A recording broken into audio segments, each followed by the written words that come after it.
That a bit of a recap on the way things played out yesterday. Broad expectations for the trading day ahead.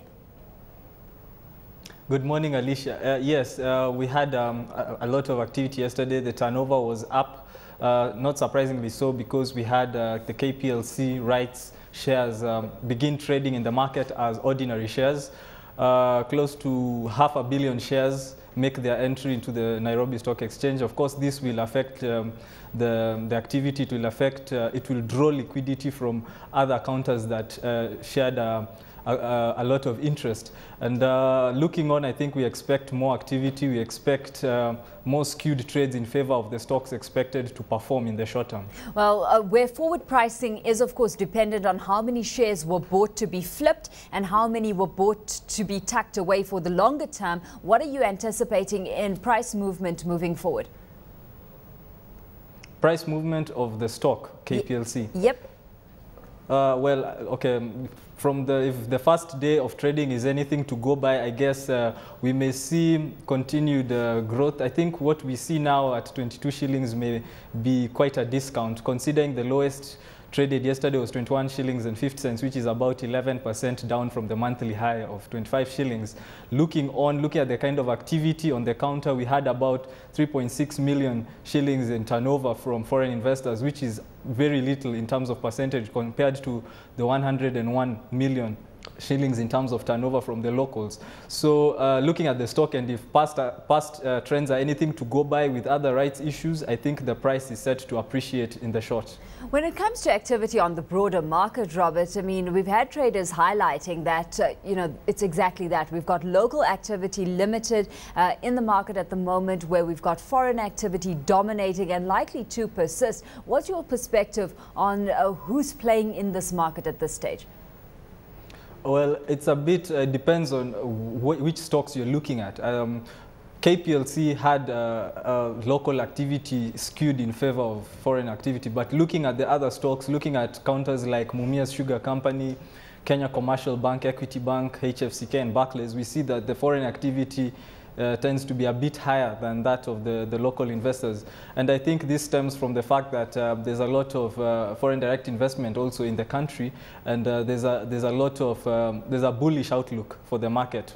Well, at this stage, we've got specific interest being shown to the financial sector ahead of earnings reports, which are scheduled to be released soon. And now, National Bank of Kenya has stolen some of the spotlight as a result of expected dividends. They're paying a full-year dividend for the first time in 14 years. That's got to be enticing.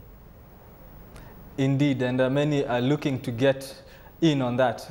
Many people want in, and it's not surprising. We have bad debts from the previous regime that ran down the company. They have been in profit for about 7 years now. We've had good earnings in the 2009 period and first 3 quarters of last year. We expect good earnings for the full year results 2010. The bonus they gave last year at a ratio of 2 to 5 is also testimony to that good performance. And looking on, I think we expect support levels to be way above the current price. Well, looking at those numbers, National Bank of Kenya has rallied over 23% from mid-December, but also on news that Treasury is seriously looking for a strategic investor for the bank. Any speculation at this stage as to who a potential investor is likely to be? Well, they have been really tight-lipped on that, but there are some rumors here and there. But I think whoever comes in right now will have a job ahead of them. They will have a task of stewarding this bank into profitability, putting it at par with its peers, the likes of Barclays, Kenya Commercial Bank. So I'm not privy to any information, but I know whoever takes on has a job ahead of him. Well, talking about steering companies towards profitability, one of the other companies being keenly watched in that regard is Kenya Airways. It's roughly 30% off its March 2010 high of 66 shillings. The forward implied PE is sitting at about 7.39, with the upside there 30% before it hits that March 2010 high. What's your view on Kenya Airways right now? Would you be buying at around about these 46 shillings levels? Yes, I would be buying. Kenya Airways at anything below 50 shillings is definitely a buy.